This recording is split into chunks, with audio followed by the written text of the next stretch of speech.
And when they married them, it was, she wasn't a witch. Witches are human, but genies aren't. Did you ever watch Bewitched? Oh, sure. I loved it. Tell me about that. Because it's like, I always wanted to know if you guys watched each other's shows. Well, I watched Bewitched before I shot Jeannie. And then afterwards, there's no time to watch television. For 5 years, I didn't see a show on television, including my own. But I would see Elizabeth all the time in the makeup department. In fact, we were pregnant together, She had many babies on that show. And before I did Jeannie, I had seen her. She was a year before us, and I loved the show. There were always inevitable comparisons between the two shows.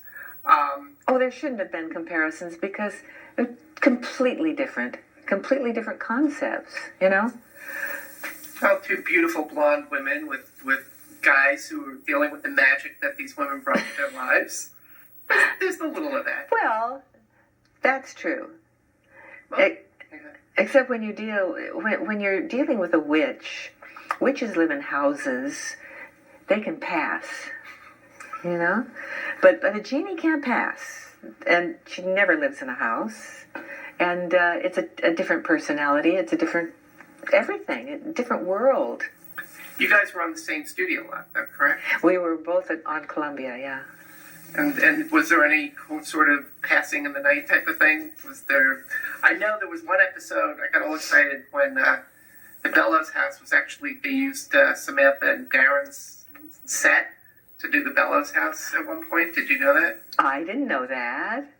Oh, what a no-no. Oh, they shouldn't have done that. I know. I had no idea. Oh, yeah, you walked into the house. Wait a second, that's the Stevens house. Oh, my head. head. The stupid trivia in my head. So Isn't that interesting? How did you know that? You could see it. You recognized it on screen. Of course. Listen, just the way you would know if you saw, Tony and Jeannie's house, you would know it the minute you saw it from the inside, right? Yeah, I probably would. They changed it a couple of times. Yeah, what happened with that? What was that about? They decided to make it better. That's when Claudio Guzman came in. And he was very artistic, and his brother was a screen designer, and they did. They made it more colorful and pretty. Well, eventually the bottle took front and center on the fireplace, didn't it? God, I don't know, did it? Yeah, I guess it did. They moved it all over.